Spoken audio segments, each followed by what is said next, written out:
Realidades, una guía práctica y aplicable para resolver las múltiples exigencias de la vida desde una perspectiva bíblica.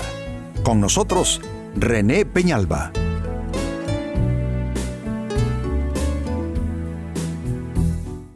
Amigos de Realidades, sean todos bienvenidos. Para esta ocasión nuestro tema, actos de gravísimas consecuencias. Por supuesto que todos nuestros actos tienen consecuencias, pero hay consecuencias más graves y estos son los que de alguna manera provocan a Dios, es decir, cosas que Dios abomina, cosas que Dios ha dicho en su palabra, debemos nosotros mantener a distancia. Porque vale la pena, amigos, decir y aclarar también que la Biblia no es un libro devocional, no es un libro poético religioso, lírico religioso, histórico religioso. La Biblia es un libro legislativo. En ella encontramos la ley de Dios, así se le llamó desde el principio, la ley de Dios. Yo no sé por qué hay gente que se ofende cuando se habla de la Biblia como ley de Dios y se dice que es un puritanismo, un legalismo religioso, pero no tienen ningún problema para hablar de la ley de los hombres, la ley civil, las constituciones de las repúblicas, etc. Pues hombre, así como un país y un conglomerado de ciudadanos se rige por la ley de ese país, así espiritualmente y moralmente los seres humanos nos regimos por la ley de Dios. Pues esto que vamos a ver en el programa de esta fecha tiene que ver con actos gravísimos o actos más bien de gravísimas consecuencias delante de Dios. Se lee para una muestra, ¿no? Se lee en el libro de 2 de Samuel, capítulo 21, versículo 1, lo siguiente. Hubo hambre en los días de David por 3 años consecutivos. Una hambruna que quizá en principio la gente la adjudica a que no hubo lluvia, que las cosechas fueron malas, que hubo plagas, que la economía estuvo mala, que no se pudo sembrar tanto. Pero al final de un proceso de revisión, aquí vamos a leer cuál es la única y exclusiva razón de lo que está pasando. Leo de nuevo el texto para ustedes. Hubo hambre en los días de David por 3 años consecutivos. Y David consultó a Jehová. David quería saber de parte de Dios qué era aquello. Y Jehová le dijo, es por causa de Saúl y por aquella casa de sangre por cuanto mató a los gabaonitas. En primer lugar, se culpa a alguien que ha estado ostentando o estuvo ostentando el máximo poder y autoridad en ese pueblo, el rey Saúl. Y más específicamente se habla de un acto que él hizo que provocó el enojo del cielo. Él asesinó a unas personas de cierta raza, de cierto lugar,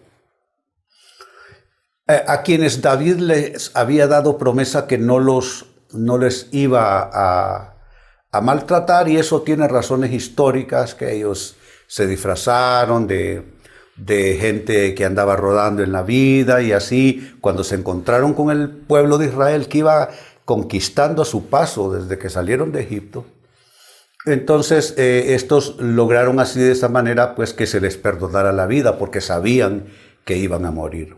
Pues como en la Biblia todas las promesas y los juramentos que en aquella época era válido hacer, los juramentos tenían que respetarse de manera generacional inclusive. Pues Saúl mató a estos gabaonitas. Entonces eso activó un desastre nacional. Hubo hambre ya en los días de David como rey por 3 años consecutivos porque todo lo que queda consignado como factura nuestra en el cielo, podrán pasar algunos años, pero allá no se olvida. La única manera de olvidar los pecados individuales y colectivos es a través del arrepentimiento y de la confesión a Dios. Pues ahí está la muestra.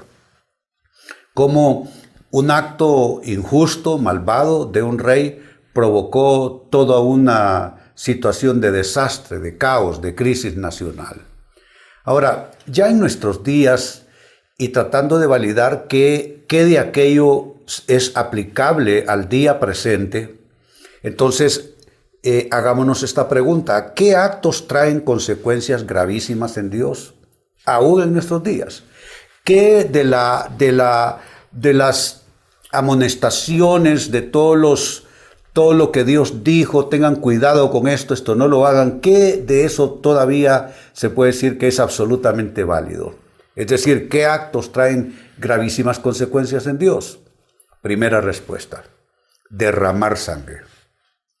Los países, amigos, donde hay derramamiento de sangre de una manera desbordada, bizarra, países como el nuestro, donde la gente la asesinan y la dejan tirada en bolsas como si fueran basura, o derramamientos de sangre absolutamente absurdos que ya un asesinato no tiene explicación racional ni moralmente hablando, pero hay formas de asesinatos también que todavía son más agravados, como males, como pecados. Pues cuando hay derramamiento de sangre hay maldición sobre la tierra. ¿Dónde se encuentra por la primera vez esta verdad? Cuando Caín asesinó a su hermano Abel. Dios le dijo a Caín: la sangre de tu hermano Abel clama a mí desde la tierra. Esta es una palabra terrible. La sangre de las personas asesinadas clama a Dios. Desde donde ha sido derramada, clama a Dios. Es un clamor que nuestros oídos no escuchan, pero sí los de Dios. Y esto acarrea gravísimas consecuencias, tanto para la persona que comete el acto, como en el caso de una nación, donde el asesinato se vuelve cosa de todos los días. Se va endureciendo la conciencia de la gente, se acostumbran a vivir en medio de asesinatos absurdos, y todo eso acarrea maldición para esa tierra. De ahí que lo primero que hay que hacer si queremos restaurar la tierra es tratar de controlar el crimen y la violencia y la maldad a ese nivel. Otro acto que trae gravísimas consecuencias en Dios es practicar la idolatría. La pugna del cielo con la idolatría estuvo desde el primer momento, desde el primer día, desde los días de Moisés, cuando Dios da las tablas de la ley. Dice: solamente a Dios adorarás y a Él solo servirás. Y dice: no te harás imágenes mías, ni imágenes de lo que está en el cielo, ni lo que está en la tierra, en ningún lugar. Entonces, curiosamente, muchas religiones, o quizá religiones muy importantes en el mundo, practicaron la idolatría, y algunas de ellas todavía la practican, solo que de una manera más light, más ligera, pero idolatría al fin y al cabo. Yo no estoy para generar controversia ni para, dirigir el dedo señalador sobre nadie, porque no soy quien para hacerlo. Pero lo cierto es que en la palabra de Dios dice que no debemos adorar imágenes de lo que sea.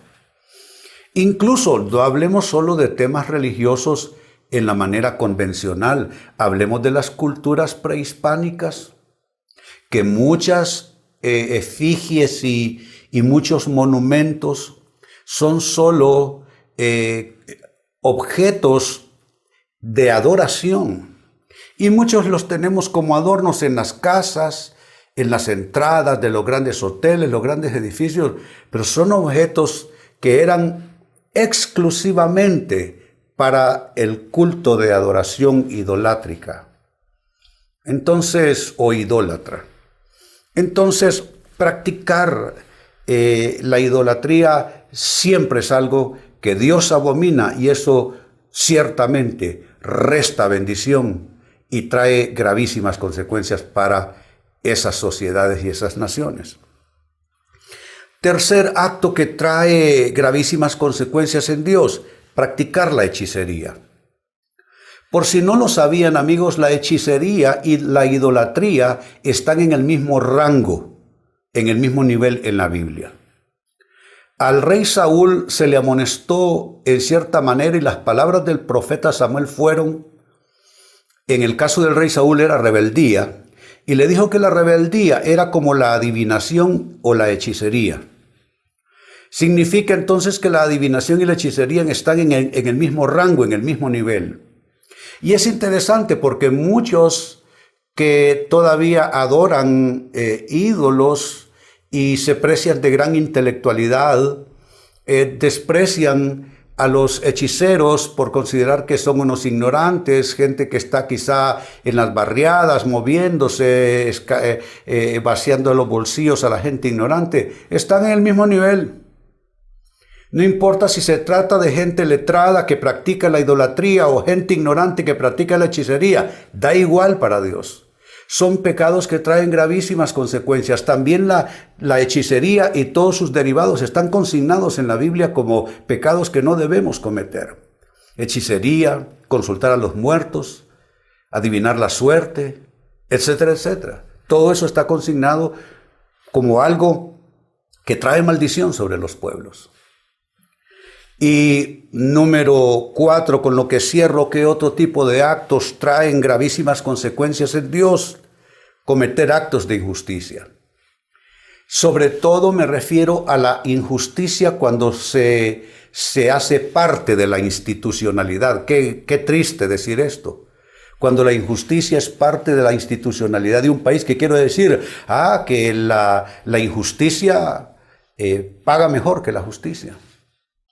La injusticia se vende y se compra, se alquila y se renta con mayores beneficios económicos. Eso es cuando la gente piensa que por el camino recto no va a obtener beneficios, ni resultados, ni éxito. Eso es pervertir los valores humanos, creer que solo a base de corrupción, de cometer actos ilícitos, actos de injusticia, es que se puede triunfar en la vida. Las naciones que se dejan invadir por este pensamiento son naciones que se vuelven primitivas. Usted va a ver que allí abunda el narcotráfico, abunda la maldad, abunda el crimen organizado, abunda la corrupción. Todo porque la injusticia se le metió en la sangre a la sociedad. Y eso definitivamente es una afrenta para Dios.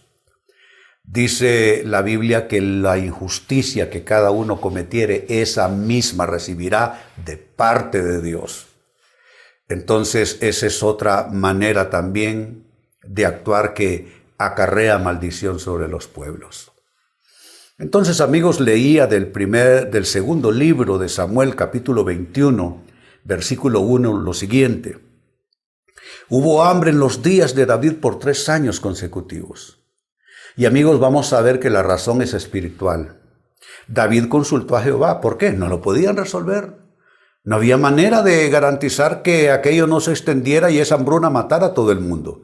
David consultó a Jehová y Jehová le dijo, es por causa de Saúl. Veamos que no son 2, ni 3, ni 4, una sola causa, una persona, Saúl, que como rey cometió muchos errores delante de Dios. Y por aquella casa de sangre, dice, por cuanto mató a los gabaonitas. Entonces, en el caso de Saúl, ese derramamiento de sangre, pervirtiendo un juramento que se había hecho a estos hijos de Gabaón, entonces generó un proceso de maldición, de hambruna, de sequía, de empobrecimiento. Amigos, no me tomen por fanático, pero déjeme decirle que la pobreza también tiene razones espirituales para ser.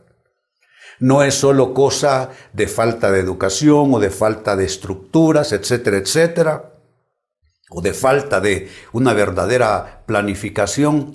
También la pobreza puede ser resultado de cosas espirituales y también puede tener causas espirituales. No en todos los casos, pero en algunos sí, y este es uno de ellos. Esta lectura entonces nos llevó a hacernos la pregunta, ¿qué tipo de actos son los que traen gravísimas consecuencias en Dios? Y la respuesta ha sido la siguiente. 1, derramar sangre. el asesinato. 2, practicar la idolatría, hacerse imágenes de lo que está en el cielo o en la tierra. 3, practicar la hechicería. Esto es tratar de manipular por medios espirituales cosas que solo deben estar en el poder de Dios. Y 4, cometer actos de injusticia. Amigos, renunciemos a todo esto y donde quiera que estemos, seamos pregoneros de esta verdad, de que hay cosas que pueden ser muy graves cuando se practican y se generaliza esa práctica. Amigos, con esto cierro el tema, de igual manera me despido. Y les recuerdo que nuestro enfoque de hoy ha sido titulado Actos de gravísimas consecuencias. Hemos presentado Realidades con René Peñalba. Puede escuchar y descargar este u otro programa en rene-penalba.com.